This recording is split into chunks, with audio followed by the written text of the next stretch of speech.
Well, hey, welcome to the podcast. Thanks for taking a listen. I'm here with Jeff Michael, and we're just talking a little bit about summer. We're talking about our 2019 Sportsman's Banquet on August 15th.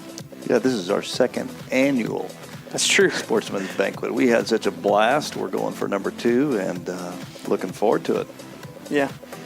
It's on August 15th, Thursday evening. Doors open at 5 o'clock. Food starts at 5. And we're having a really cool meal. Yeah, our meal is going to be a little bit special. Part of it's going to be cooked in trash cans. How about that? You can't say real often that you've eaten out of a trash can, but it's going to be I can actually never say that.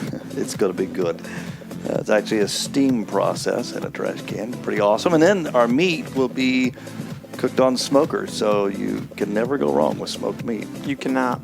So that starts at 5, and then at 6 o'clock we kick it off. Our friend Brittany Jill is going to kick it off, and she's been hunting for 6 years. Not very long. Yeah, not very long. She's killed a bigger deer than myself. Me too. So she's going to be talking about how hunting is for everybody. After that, we're going to let Don Higgins talk about his 200-inch bucks. Yeah, taken just a few days apart. Yeah. Pretty awesome story. And then Don's got a little bit of a statement that he wants to share with us, really about when you're pursuing things in life, and particularly like a 200-inch deer, you got to keep a balance of focus on there are some things that matter more than even that. Mm-hmm. And he's going to share, I think, a pretty neat insight for us there at the banquet. Yeah, and after that, our friend Ron Slifer, who you're going to hear from in a second on the podcast. Yeah, Mr. Blood Tracker himself. You know, the podcast today is really cool. He says a lot of information that I've never heard about. Ron has been on, we're going to talk about that, a lot of tracks, and he's gathering information and kind of compiling that. This podcast will be interesting, and then his presentation that night, we're hoping to have some real specific stuff that might help us all be more effective in our shot selection, our ethics of shot selection, our tracking process, because it's not just about killing something. We've got to find it and do so in a proper way. So Ron's going to help us a bunch with that. He'll be there at the banquet. And then our main guest, our featured speaker, if you want to call him that, is Jeff Danker. Yeah. Jeff Danker used to be a pro rodeo tour guy. He did calf roping, and he's like a man's man. Oh, yeah. I don't want to tangle with Jeff Danker. Tough guy. But he's got an awesome testimony, and now he's a professional hunter. Buck Ventures in the Woodman TV show, co-host of that. What I like about Jeff Danker, and I've been following him quite a while on social media, is that he is unashamed of the fact that he's a man of faith. And a part of why we started doing these banquets was just to say to men in particular, and I know we got a lady speaking this year, but to men in particular, you can have faith, real faith. You can live your faith and still be a follower of Jesus and be unashamed of that. And so Jeff Danker is a great example, great spokesman, and he's killed some monsters. Oh man! And so he's going to be here to share with us, and I'm excited about what he has to present as well. Yeah, we're giving also away a bunch of firearms at the end of the night. Yeah, we were kind of punching the numbers earlier. This is not a fundraiser for us, for the church, or anybody. And so we give away everything that we take in through ticket sales after we've paid off all our expenses. And so if this goes and we sell 400 tickets, which is our limit this year, because we're going to do the meal inside, we're going to limit ourselves to 400 people. And I think we're going to sell out on that. Yeah, I do too. We're looking at somewhere around, what did we calculate? $8,500 of guns. Yeah, giveaways. Yeah. And so not everybody will get a gun, obviously.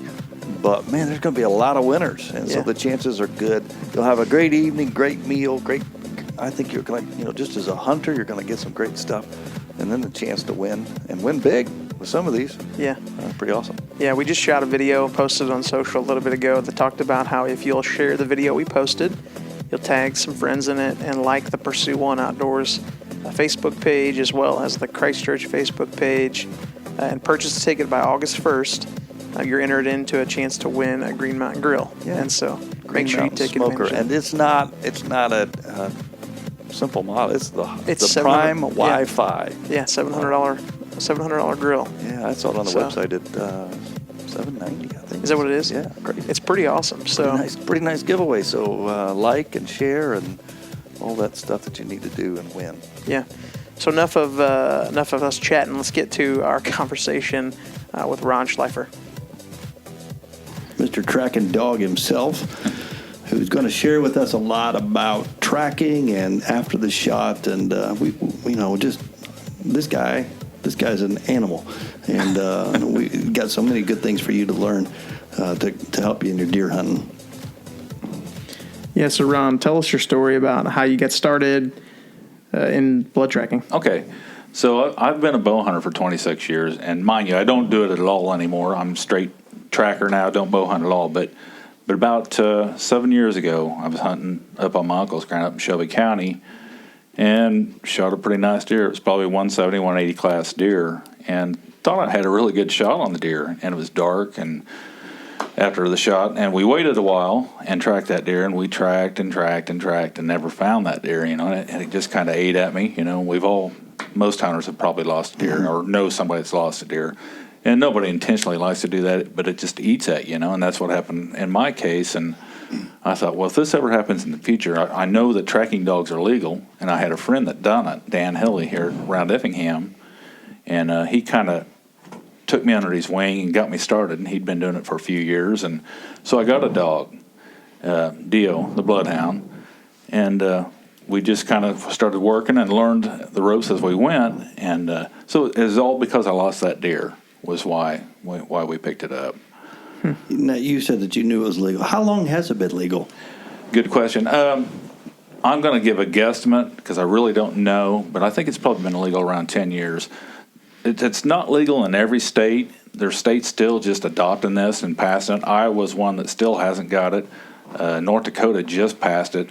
There's a group, it's called UBT, United Blood Trackers, and you can go on their website, unitedbloodtrackers.org, and they'll have a state, or the United States, and they'll have every state indicated that's legal to track in.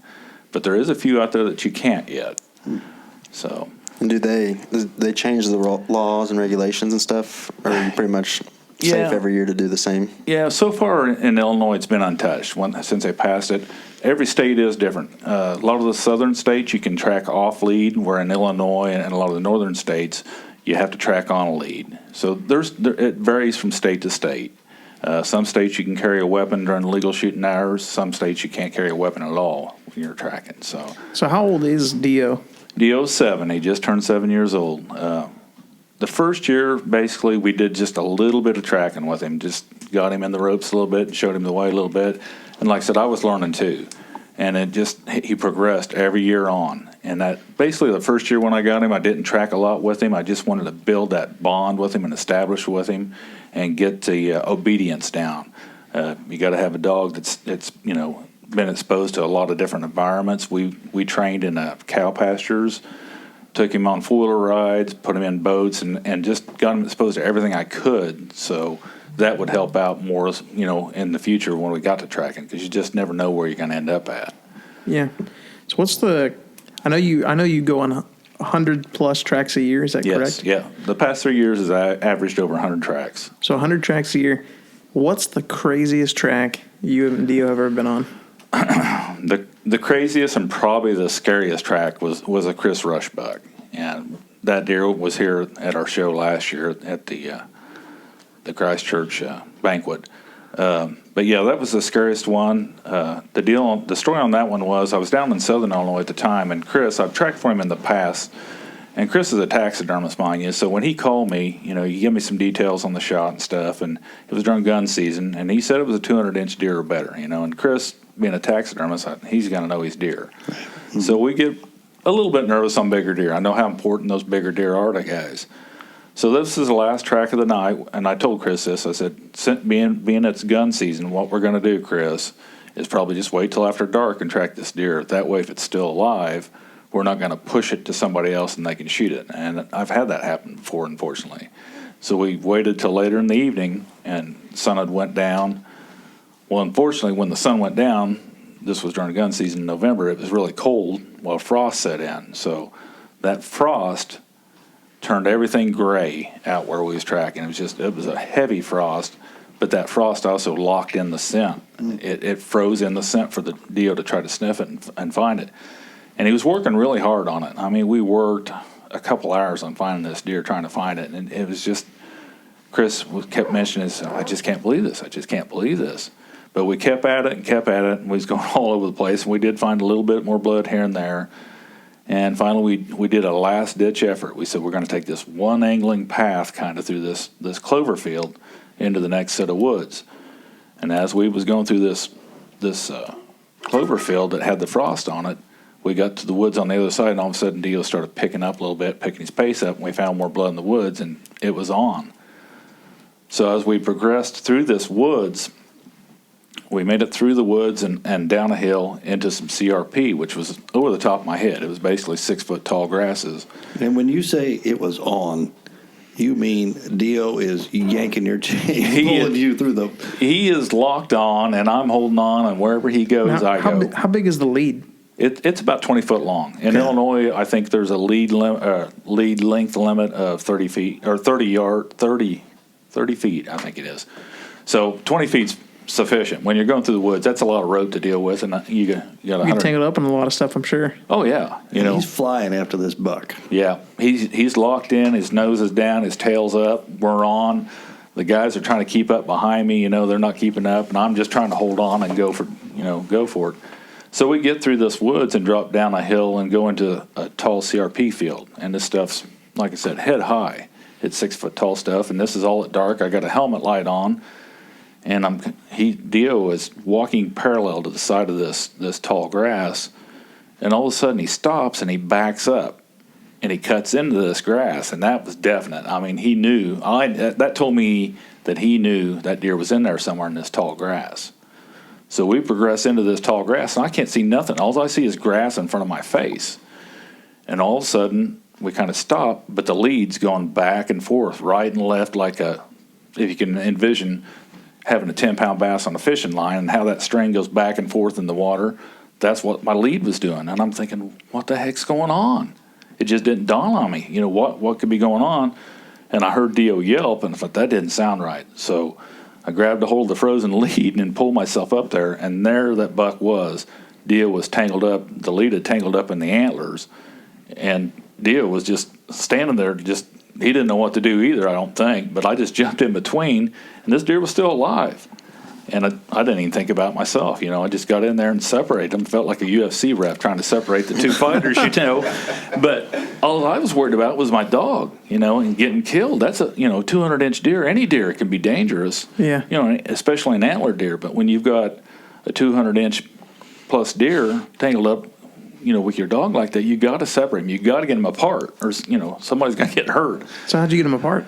Just luckily, the deer was down on the ground, and Dio kind of stood back a little bit, and I was holding him back, and I just took the other hand and just untangled it out of those antlers. And I think what had happened then was that deer was in that grass. He'd been hit hard, and he was just trying to hide and just mellow out in there. And he was probably going to die anytime pretty quick, probably. But that adrenaline rush when he got into it with Dio, that little fight, I think it just got him pumping a lot of blood really quick and stuff. And he jumped up after I got that lead untangled, and he jumped up and he ran about 20, 30 feet, and he just kind of stood there with his back to me and just kind of shook and shivered and fell over and died. So like I said, I think what had happened was that adrenaline rush, he just started bleeding out immensely and died.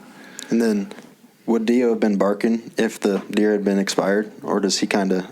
Can you read him like that? Yeah, I've never had him bark at a deer that's already dead when we found it. But sometimes if we come up on a deer and it's still alive, he'll let me know. He'll indicate, and he's always done that. I don't know why, but he just does.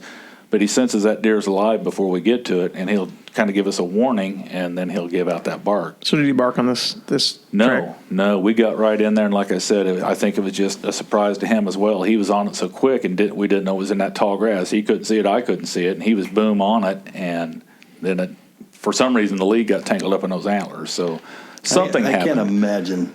I mean, you're talking about the deer's adrenaline. As a tracker, as a hunter, as the guy's chasing you through the grass in the dark, everybody's adrenaline has to be going nuts. Oh yeah. I like I said, I didn't even think about my own safety. I was worried about my dog. And then looking back at it, thinking, I bet I was the only person to ever touch that deer while it was still alive. Not only, it's a 200-inch deer, and it was been the most scariest track that I've ever been, and probably the most adventuresome so far. That deer was a giant. What did it end up scoring? Do you know? I'm somewhere around 215, I believe. I'm really not for sure, but it was a monster. So Colton, you live around Chris? Yeah, I actually had him do a deer this year, and I got to see the mountain. Yeah. Yeah, and I knew about that buck beforehand. I mean, obviously, when deer's that large, you hear people talking about it, and just a cool end of a story to a cool deer, so it's pretty neat. Yeah, and ironically, that was my first drop time buck that I'd ever found, too. Always kind of thrive on that, something new when we're finding it, and that happened to be the first drop time buck, and we found a few 200-inch deer, and stuff like that, but that was just the whole package right there with the drop time and the massive size of that deer. So do you mostly get calls to chase bucks, big bucks, or what? It tends to be bucks more than anything. Of course, the bigger bucks, a guy is going to call about that for sure if they can't find it. But, it very rarely do we get a doe call. I know guys injure does too, but for some reason they just don't call. But we will track a doe. Any deer, we'll track any deer. That's what we love to do. The bigger bucks, everybody likes the bigger bucks, but we like to find any deer. And that's our challenge, and we like it.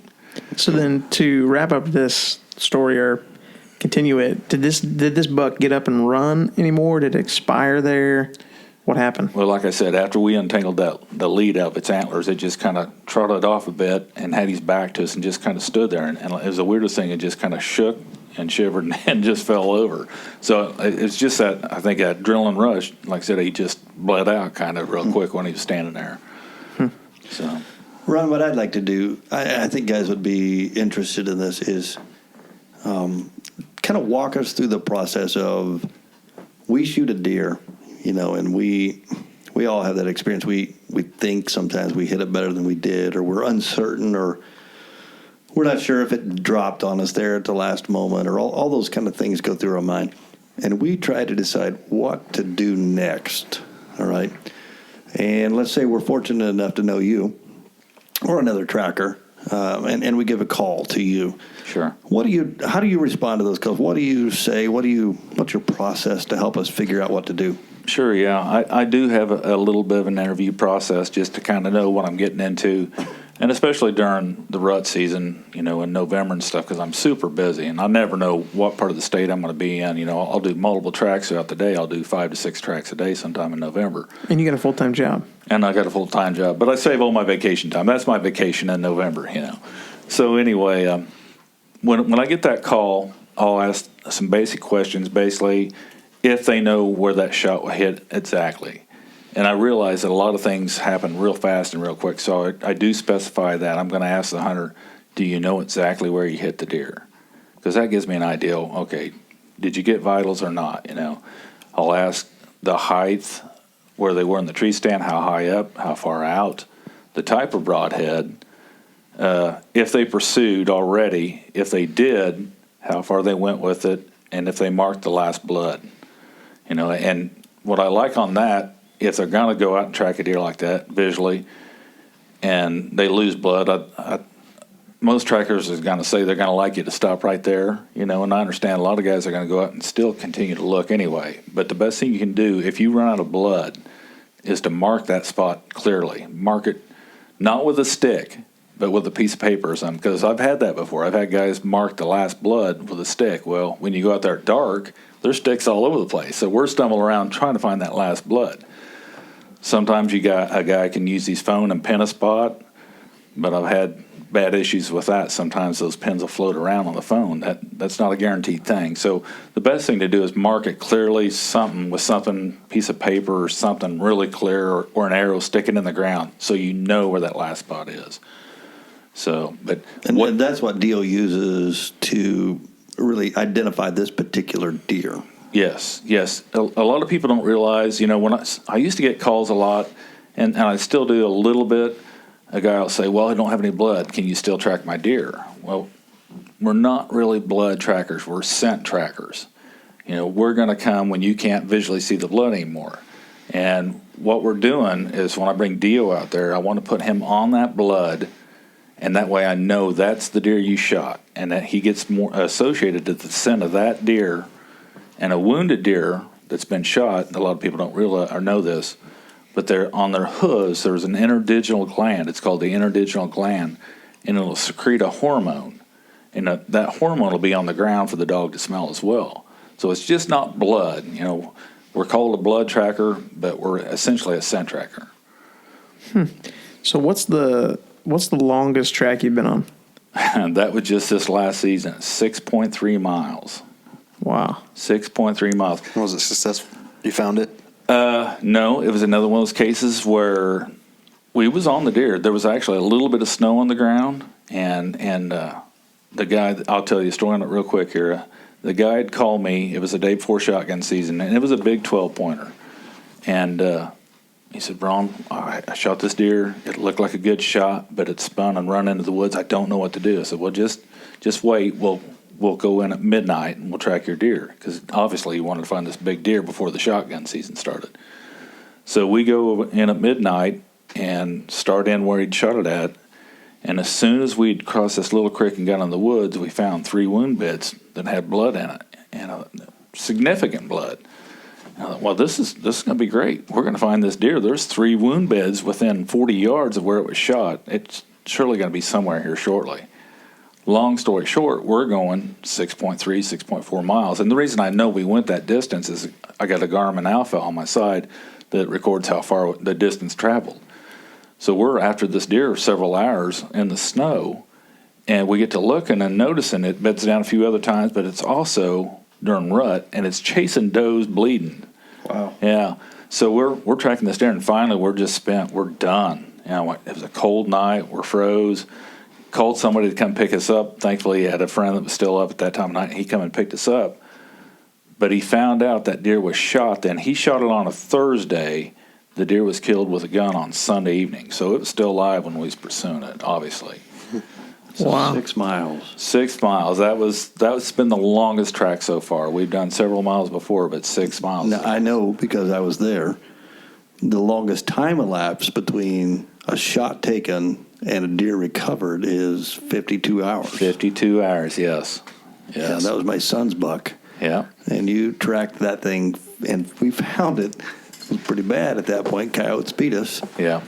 But 52 hours after the shot. Yep. To that point, 48 hours had been the longest, so we just barely nudged out the old record, which is great. I mean, that was a phenomenal deal. It was, and if you recall, when we started that track, I remember it well. Oh, and you guys did a great job. You guys were persistent. You had blood. You took your time. You was tracking it, and you went how far on it when you lost? We'd been 600 yards, but we hit a massive CRP field, and we just couldn't find track anymore. So, and I remember that because we started out like on a little bit of a gravel road, and there was a speck of blood on a little pebble. Speck is generous.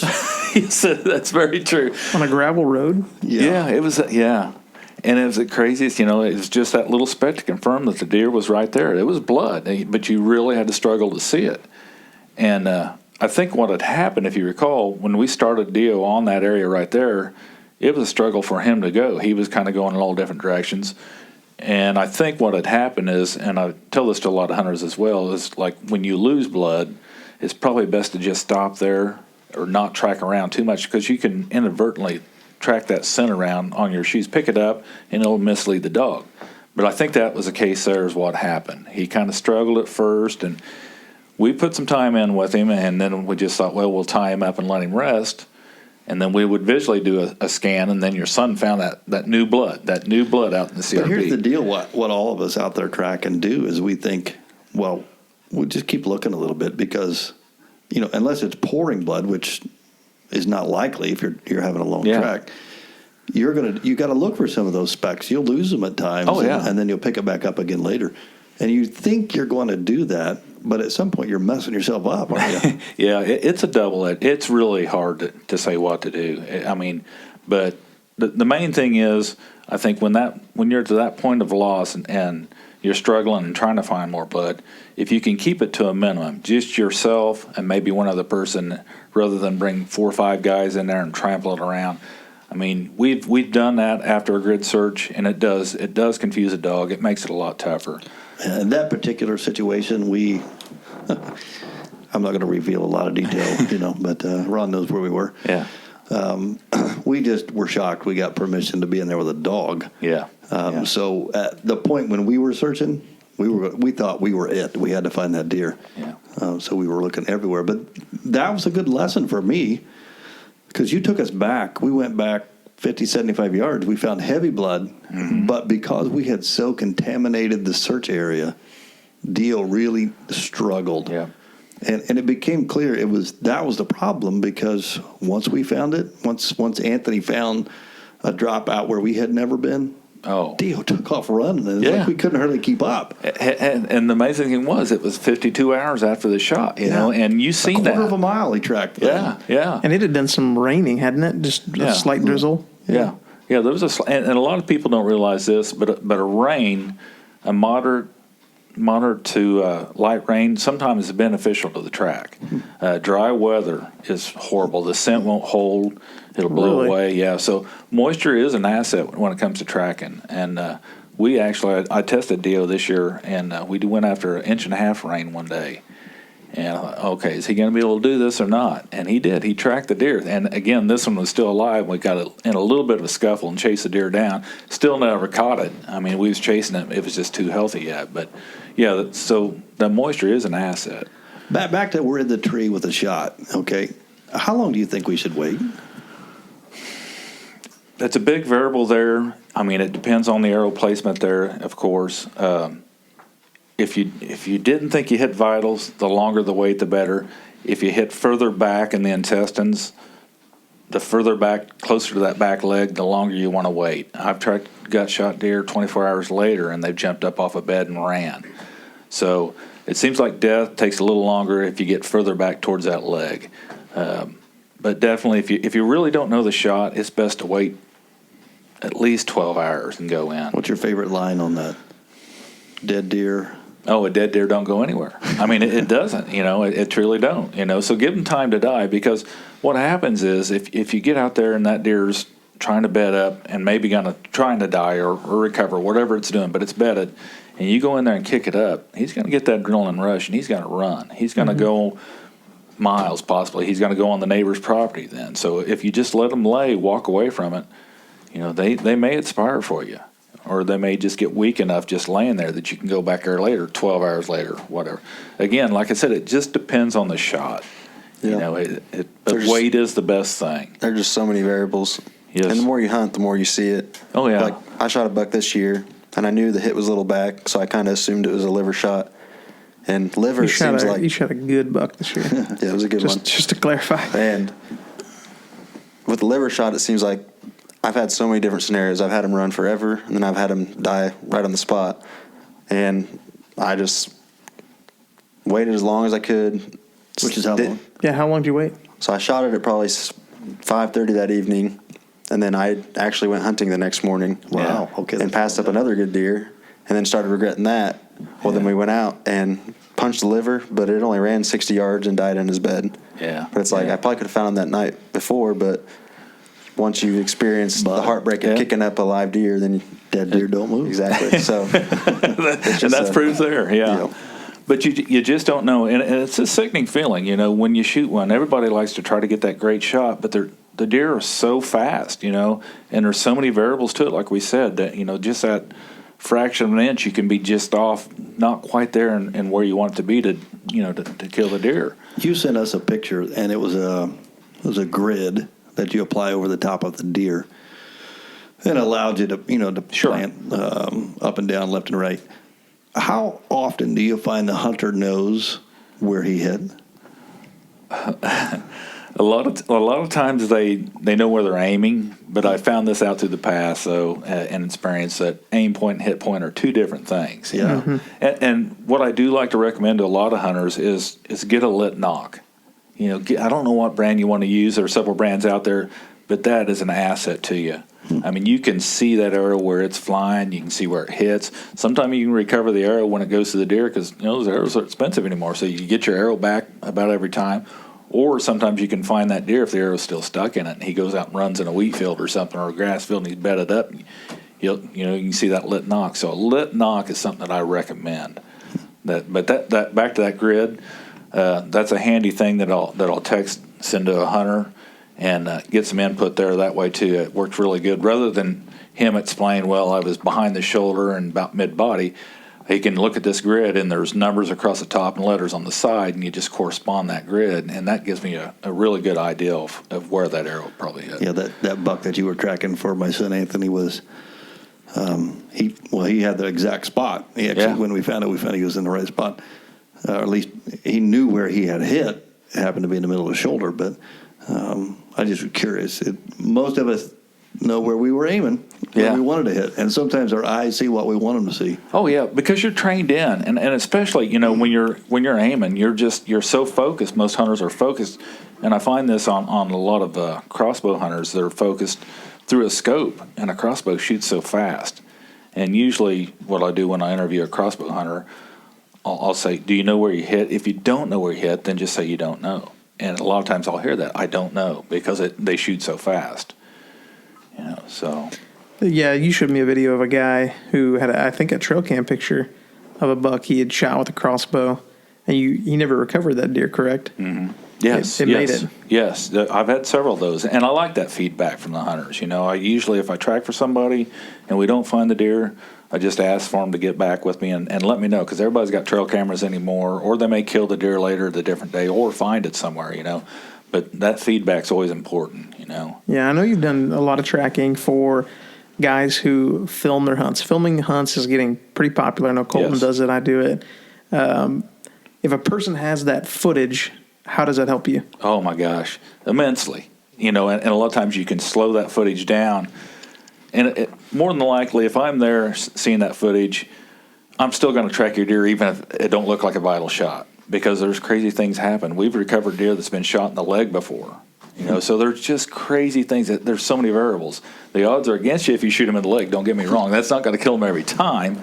But I have seen that. We've tracked those deer that you'd think, okay, this deer is going to live, but we'll track it anyway. I mean, we're here. We're going to do it. But I've also tracked deer that look like they've had that great shot and never found it. Yeah, especially the big ones, right? They just drive on. Totally different animal, and especially during the rut. The will to survive and do his thing during the rut is just unbelievable. It almost seems like they're from another planet or something. They've dropped off here on a UFO or something. Yeah, I was reading a story about a guy was actually tracking a blood trail, snowy ground, wherever he was at. It was snow in the rut. And this deer was actually chasing does while bleeding. Yeah. And he's tracking the blood trail. Yeah, well, that 6 mile track I was telling you about, we had the same scenario. We seen the prints in the middle of the open snowy field. They're circling all around, and you can see where he was chasing them and running after them. So dying's the last thing on their mind during the rut. Yeah. And like I said, those bigger bucks are just a whole different animal. Wow. One of the things I wanted to kind of pick your brain about is shot ethics. A lot of guys I know, I tell them all the time they shoot their bow for the first time on October 1st at a deer. It drives me nuts. Yeah. Tell me about that whole process and what you do. Oh, yeah. Ethics, man. I just, because I get these calls, and sometimes the one that'll really irk me is when a hunter will tell me, he says, well, I could barely see what I was shooting at. Okay, so if you can't see what you're shooting at, you're not going to know where you hit anyway. So that's not ethical at all. But, yeah, back to the shot itself, though. Practice. Know your yardages, know your limitations, Just don't wing that arrow at a deer because you see a big buck and I got to shoot this buck. It might be the only time I see it. That's not true. I mean, I was a bow hunter for 26 years and passed up some decent deer, and I kind of regret it sometimes, but sometimes I still seen that deer later for a better shot, So give the deer time, just don't take that first opportunity you got, because they can turn around and come close. Right? Not getting one is... It's not the end of the world. Yeah. It's not near as bad a feeling as hit one you don't find. Exactly. And there's no guarantees, like you said, if you call me that we're going to find it, because it may not be a dead deer. It may be a wounded deer, and it might die weeks later or something, But, yeah, ethics, knowing your yardage is shoot from elevation, and know your shot. Make sure that everything's visible when you can shoot. Don't shoot in low-light situations, That's going to get you in trouble. You're going to be calling me. You had a lot of tracks, you said, this year that were single lung shots mostly. Yeah. High elevation, guys going too high. What causes that? Exactly. And those close shots, you're not getting that pass-through to go through both lungs. And the crazy thing is actually I documented a deer a couple years ago that was shot through both lungs. I had the pictures to prove it. It was shot with a bow, an arrow. And I think it was 3 or 4 weeks later, this guy's son killed the deer with a gun. And both lungs were compromised. But, yeah, frequently this year we had several calls of close shots and high elevation, and that just ends up with one lung. And a one-lung deer will survive. It could kill the deer. It may take days. It may take weeks or months, but it won't kill them immediately sometimes. And like I said, there's a variable. Sometimes guys can get that one lung and it can kill them.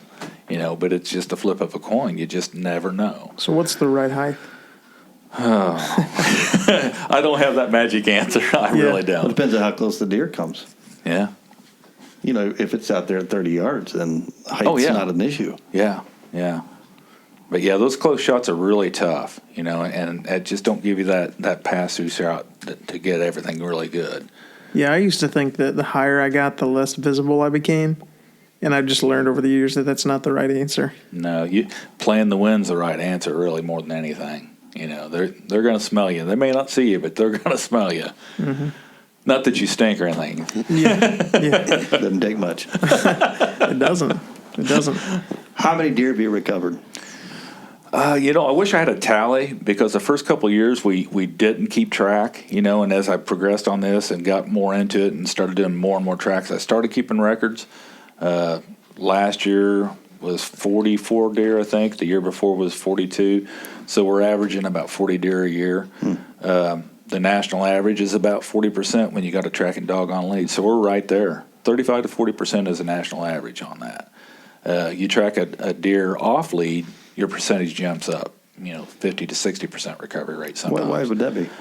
Because you're not limiting the dog. The dog can go out there off lead and run. He's not pulling anybody behind him. He's not restricted. And he's going to cover ground. He's going to get that deer and find it dead, or he's going to bay it up. So there's no limitations. Makes sense. sense. Then another spin off that with keeping track. You mentioned you asked the hunters what broadhead they use. Yeah. With you keeping track, do you kind of keep track of the fixed versus mechanical? Oh, yeah. That's the biggest debate in the hunting industry anymore. But it is, and I really, really hate to get into that conversation. I will say this, though. I don't like to say brand names, but I will say that the mechanicals are more prevalent. I get more calls for the mechanicals. I do document that. And I think why that is, it's marketing, a lot of it. And I understand the concept of a mechanical broadhead. They do fly really good. But there again, it's a mechanical item. It's not a fixed blade. You've got to rely upon that thing. Is it going to open? Mm-hmm. Is it going to perform? If you get right, then it's good. Yeah. And I think what I do see in my documentation on these tracks, usually on a quartered shot with a expandable broadhead, I think what happens is when that broadhead hits, it wants to kind of throw the arrow. On opening, it just kind of deflects, and it looks like a good impact on the shot. It looks like you got that good shot, but when it goes in, it don't go in where you wanted it to. Mm-hmm. Give me? So it's missing the vitals, or it's not getting the vitals solid. But I've noticed that in the past couple of years on the mechanical broadheads and a quartered shot, it tends to be kind of an issue. Yep. Well, Ron, I personally know how hard it is to get you in November. Yeah. I don't remember what day it was now, November 15th, something like that. I know how hard it is to get you on the track, so I don't want anybody calling you. You're plenty busy. How, if guys out there listen to this podcast, how again can they get a hold of a tracker in their region?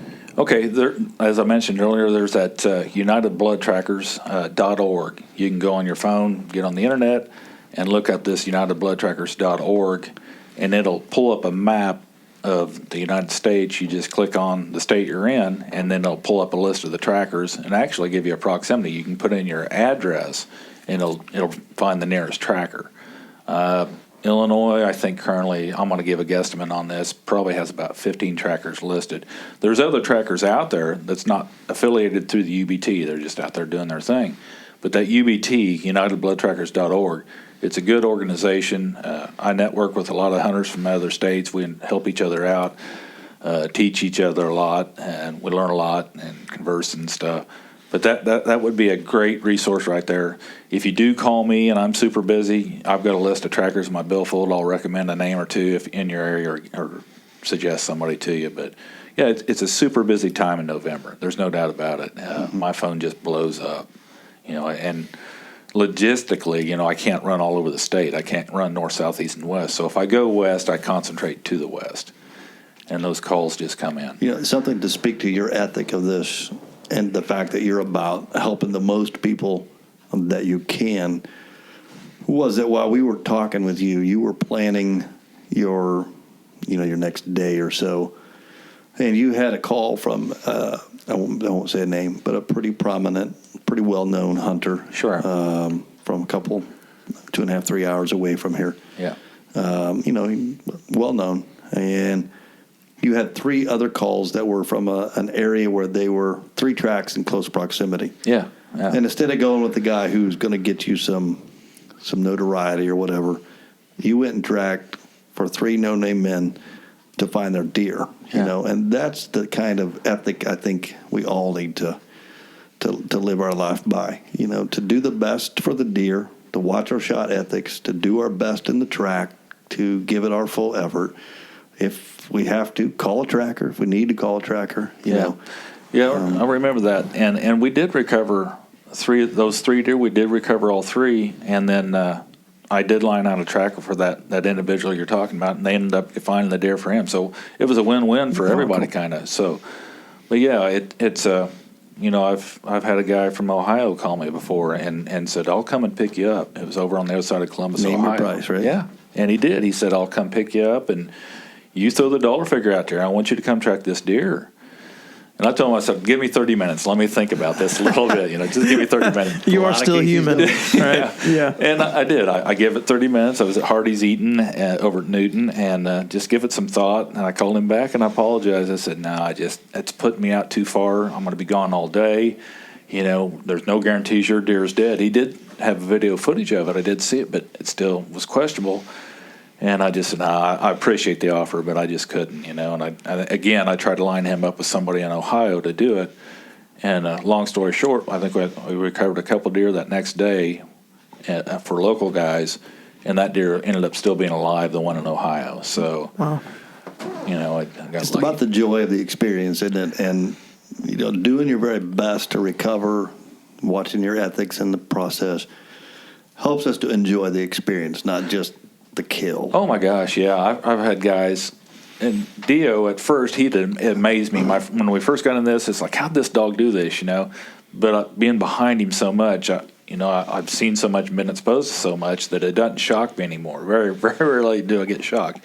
But to somebody that sees it the first time or so, it's just amazing to see that happen, how that dog does that, And I take a lot of pride in that, It was a lot of hard work, and it wasn't easy. We trained and trained and trained, and then all these tracks I do, it's 6 mile long track running through the snow and woods and stuff, and I did multiple tracks a day before that one. So it's very exhausting, but very, very rewarding. I've met some real interesting people, and seen some really neat things, been to some neat places and stuff. So again, though, it's not easy work. Yeah. Well, Ron, thanks for hanging out with us. How can people find you? What's the best place for them to find you? I do have a Facebook page, Slifer's Bloodhound Service,